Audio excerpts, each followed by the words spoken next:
ओम नमः शिवाय। हर हर महादेव। आप सभी का स्वागत है हमारे इस पावन चैनल पर। नैमिषारण्य के आश्रम में एक नए दिवस का सूर्योदय हुआ। ऋषिगण पूर्ववत श्रद्धा से सूत जी के समक्ष एकत्रित हुए। शौनक ऋषि ने विनम्रता पूर्वक निवेदन किया कि हे सूत जी, कृपा करके अब हमें यह कथा सुनाइए जो भगवान शिव ने सनत कुमार जी को श्रावण मास की तृतीया तिथि को किए जाने वाले स्वर्ण गौरी व्रत के विषय में सुनाई थी। सूत जी ने कहना आरंभ किया कि हे मुनि श्रेष्ठों, भगवान शिव ने सनत कुमार जी से कहा था कि हे ब्रह्मपुत्र, अब मैं स्वर्ण गौरी नामक शुभ व्रत का वर्णन करूंगा। यह व्रत श्रावण मास में शुक्ल पक्ष की तृतीया तिथि को किया जाता है। इस दिन प्रातः काल स्नान करके नित्य कर्म करने के पश्चात संकल्प करना चाहिए और 16 उपचारों से पार्वती तथा शंकर जी की पूजा करनी चाहिए। इसके पश्चात भगवान शिव से प्रार्थना करनी चाहिए कि हे देवदेव आइए, हे जगतपते, मैं आपसे प्रार्थना करता हूँ, हे सुरसोत्तम, मेरे द्वारा की गई पूजा को आप स्वीकार करें। भगवान शिव ने आगे विधि बताते हुए कहा कि इस दिन भवानी पार्वती की प्रसन्नता और व्रत की पूर्णता के लिए दंपतियों को 16 वायन अर्थात भेंट प्रदान करनी चाहिए और यह कहना चाहिए कि द्विज श्रेष्ठ की प्रसन्नता के लिए मैं यह प्रदान करता हूँ। चावल के चूर्ण से बने 16 पकवानों से 16 बांस की टोकरियों को भरकर तथा उन्हें वस्त्र आदि से सुसज्जित करके पुनः 16 ब्राह्मण दंपतियों को बुलाकर यह कहते हुए प्रदान करना चाहिए, व्रत की संपूर्णता के लिए मैं ब्राह्मणों को यह प्रदान कर रहा हूँ। मेरे कार्य की समृद्धि के लिए सुंदर अलंकारों से विभूषित तथा पतिव्रत्य से सुशोभित ये शोभामणि सुहागिन स्त्रियाँ इन्हें ग्रहण करें। इस प्रकार 16 वर्ष अथवा 8 वर्ष अथवा 4 वर्ष अथवा कम से कम 1 वर्ष तक इस व्रत को करके शीघ्र ही इसका उद्यापन कर देना चाहिए। पूजा के पश्चात कथा का श्रवण करके वाचक की भी विधिवत पूजा करनी चाहिए। यह सुनकर सनत कुमार जी ने अत्यंत जिज्ञासा से पूछा कि हे प्रभु, इस व्रत को सर्वप्रथम किसने किया, इसका महात्मा कैसे हुआ और इसका उद्यापन किस प्रकार करना चाहिए, यह सब आप मुझे बताइए। भगवान शिव ने कहा कि हे महाभाग, आपने अत्यंत उत्तम बात पूछी है।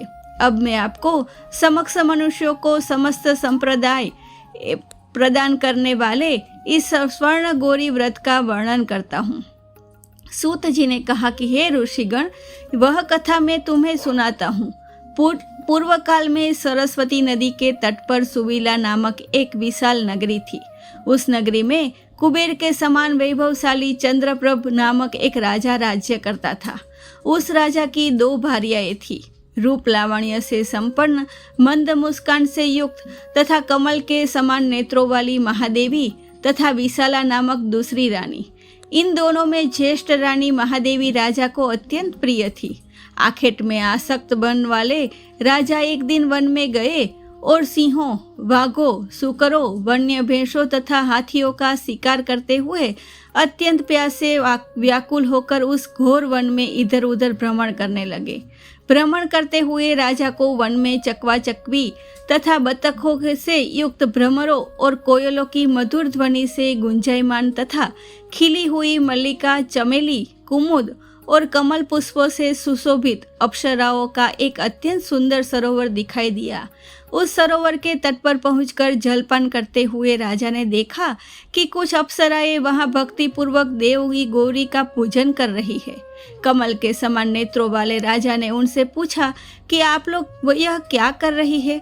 अप्सराओं ने उत्तर दिया कि हम स्वर्ण गौरी नामक अत्यंत उत्तम व्रत कर रही है। यह व्रत मनुष्यों को समस्त संपदाएं प्रदान करने वाला है। हे नूप श्रेष्ठ, आप भी इस व्रत को कीजिए। राजा ने पूछा कि इसका विधान कैसा है और इसका फल क्या है, मुझे यह सब विस्तार से बताइए। तब उन सभी अप्सराओं ने कहा कि हे राजन, यह स्वर्ण गौरी व्रत श्रावण मास की शुक्ल पक्ष की तृतीया को किया जाता है। इसमें भक्ति पूर्वक अत्यंत प्रसन्नता के साथ पार्वती तथा शिव का पूजन करना चाहिए। पुरुष को 16 तारों वाला एक डोरा अपने दाहिने हाथ में बांधना चाहिए। जबकि स्त्रियों को यह डोरा अपने बाएं हाथ में अथवा गले में धारण करना चाहिए। यह संपूर्ण विधि सुनने के पश्चात संयत चित्त वाले राजा ने भी उस व्रत को श्रद्धा पूर्वक संपन्न किया और 16 धागों से युक्त उस डोरे को अपने दाहिने हाथ में बांध लिया। उन्होंने प्रार्थना करते हुए कहा कि हे देव देवीश, मैं इस डोरे को बांधता हूँ, आप मुझ पर प्रसन्न हो और मेरा कल्याण करें। इस प्रकार देवी का व्रत संपन्न करके वे अपने राजमहल लौट आए। राजा के हाथ में यह डोरा देखकर ज्येष्ठ रानी महादेवी ने इसके विषय में पूछा और संपूर्ण वृत्तांत सुनकर वह राजा पर अत्यंत क्रोधित हो उठी। राजा ने उसे समझाते हुए कहा कि ऐसा मत करो, किंतु रानी ने क्रोधवश उस पवित्र डोरे को तोड़कर बाहर एक सूखे वृक्ष पर फेंक दिया। यह अत्यंत आश्चर्यजनक घटना घटी कि उस डोरे के स्पर्श मात्र से वह सूखा हुआ वृक्ष तत्काल हरे भरे पल्लवों से लहलहा उठा। यह अद्भुत दृश्य देखकर दूसरी रानी विशाला भी आश्चर्यचकित हो गई और उसने उस वृक्ष पर पड़े हुए टूटे हुए डोरे को उठाकर श्रद्धापूर्वक अपने बाएं हाथ में बांध लिया। उसी क्षण से उस व्रत के अद्भुत महात्मा के प्रभाव से रानी विशाला राजा को अत्यंत प्रिय हो गई। इधर ज्येष्ठ रानी महादेवी व्रत के प्रति किए गए अपने इस अनादर के कारण धीरे धीरे राजा से उपेक्षित होने लगी और अंततः अत्यंत दुखी होकर वह वन की ओर चली गई।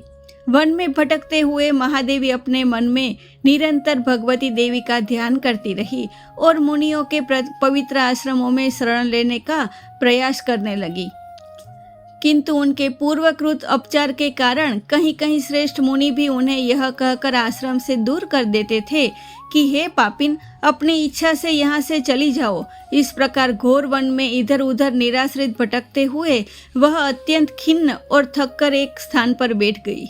उसी क्षण उन पर करुणा करके स्वयं देवी गौरी उनके समक्ष प्रकट हुई। देवी गौरी को देखते ही महादेवी भूमि पर दंडवत प्रणाम करते हुए उनकी स्तुति करने लगी और हे देवी, आपकी जय हो, आपको नमस्कार है। हे भक्तों को वरदान देने वाली, आपकी जय हो। हे शंकर के वाम भाग में विराजने वाली, आपकी जय हो। हे मंगलमय, आपकी जय हो। इस प्रकार देवी की सच्ची भक्ति और स्तुति से वरदान प्राप्त करके तथा गौरी माता की विधिवत अर्चना करके महादेवी ने भी यह स्वर्ण गौरी व्रत श्रद्धापूर्वक संपन्न किया।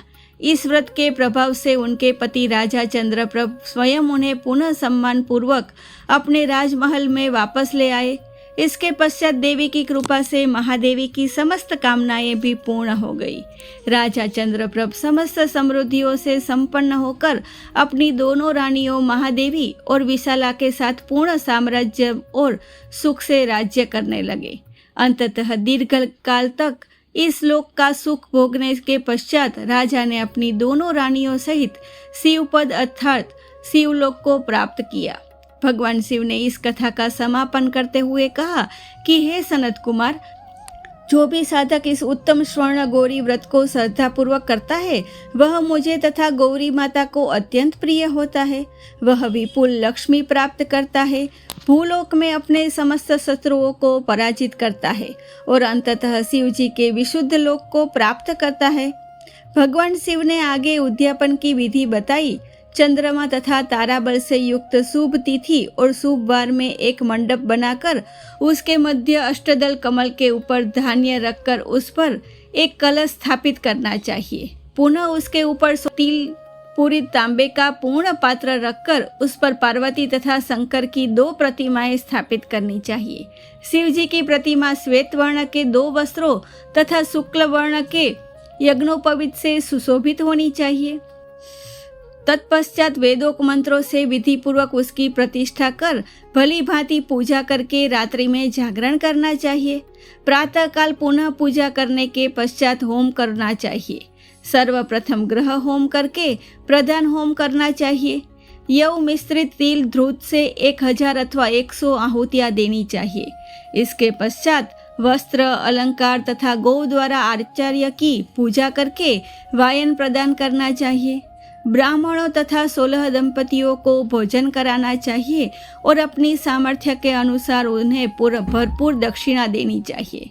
अंत में हर्षोल्लास से युक्त होकर बंधु बांधवों के साथ स्वयं भोजन करना चाहिए। सूत जी ने इस कथा का सार बताते हुए कहा कि हे मुनिगण, यह कथा हमें अत्यंत गहन शिक्षा देती है। स्वर्ण गौरी व्रत का यह पवित्र रक्षा सूत्र किसी सामान्य धागे से कहीं अधिक है। यह श्रद्धा और भक्ति का प्रतीक है। जिस प्रकार महादेवी ने उस पवित्र दौरे का अनादर किया, उसके फलस्वरूप उन्हें दुख और वियोग सहना पड़ा, किंतु जब उन्होंने अपनी भूल का पश्चाताप करते हुए विनम्रता और सच्ची भक्ति के साथ पुनः देवी की शरण ली, तो देवी ने उन्हें क्षमा कर पुनः सब कुछ प्रदान कर दिया। यह हमें सिखाता है कि पवित्र वस्तुओं और परंपराओं का अनादर अंततः स्वयं हमें ही कष्ट पहुंचाता है, किंतु सच्चे हृदय से किया गया पश्चाताप और भक्ति सदैव क्षमा और पुनर्स्थापना का मार्ग खोल देती है।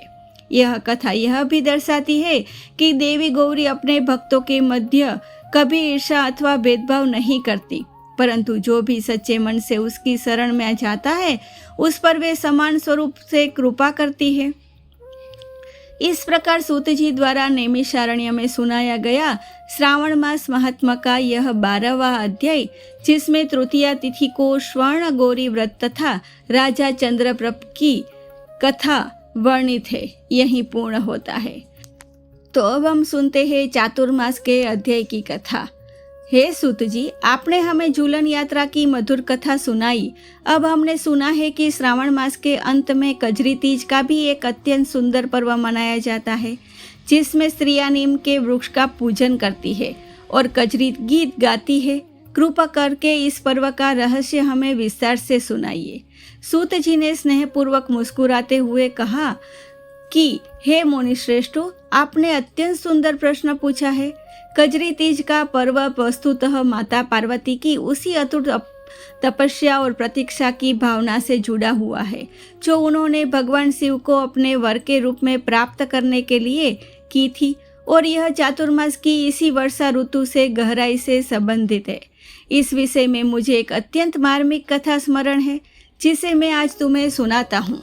तुम्हें स्मरण होगा कि माता पार्वती ने हिमालय की कठोर शीत में वर्षों तक निराहार रहकर भगवान शिव को प्रसन्न करने हेतु घोर तपस्या की थी। उन तपस्या के अंतिम चरण में जब वर्षा ऋतु अपने चरम सीमा पर थी, तब माता पार्वती की सखियां उनकी इस कठोर साधना को देखकर अत्यंत व्याकुल हो उठी। उन्होंने देखा कि माता पार्वती दिन रात केवल शिव शिव का जाप करती रहती है और उनका शरीर तपस्या के कारण अत्यंत क्षीण होता जा रहा है। फिर भी उनके मुखमंडल पर तनिक भी विषाद नहीं, केवल अटूट धैर्य और आशा की आभा है। एक दिन माता पार्वती की परम सखी, जिसका नाम विजया था, उसने अत्यंत स्नेहपूर्वक कहा कि हे देवी, आपकी यह तपस्या तो अद्वितीय है, किंतु क्या आपको भय नहीं लगता कि भगवान शिव जो गहन समाधि में लीन है, आपकी ओर ध्यान भी देंगे अथवा नहीं? माता पार्वती ने मुस्कुराते हुए उत्तर दिया कि हे सखी, वर्षा ऋतु को देखो, आकाश में बादल घुमड़ रहे हैं, धरती प्यासी है, फिर भी वर्षा होने में विलंब होता है, किंतु जब वर्षा होती है तो वह इतनी भरपूर होती है कि संपूर्ण धरती हरी भरी हो उठती है। मेरी भक्ति भी इसी वर्षा के समान है। विलंब भले ही हो, किंतु जब भगवान शिव की कृपा बरसेगी तो वह मेरे संपूर्ण जीवन को धन्य कर देगी। यह सुनकर सभी सखियां अत्यंत प्रभावित हुई और उन्होंने भी माता पार्वती के साथ इसी भावना से एक विशेष व्रत करने का निश्चय किया। उन्होंने वन में एक अत्यंत घने और छायादार नीम के वृक्ष को चुना, जो अपनी कड़वाहट के बावजूद अत्यंत औषधीय और शीतलता प्रदान करने वाला माना जाता था। सखियों ने कहा कि हे देवी, यह नीम का वृक्ष भी आपके समान ही है, बाहर से कड़वा प्रतीत होने वाला, किंतु भीतर से अत्यंत गुणकारी और स्वास्थ्यवर्धक।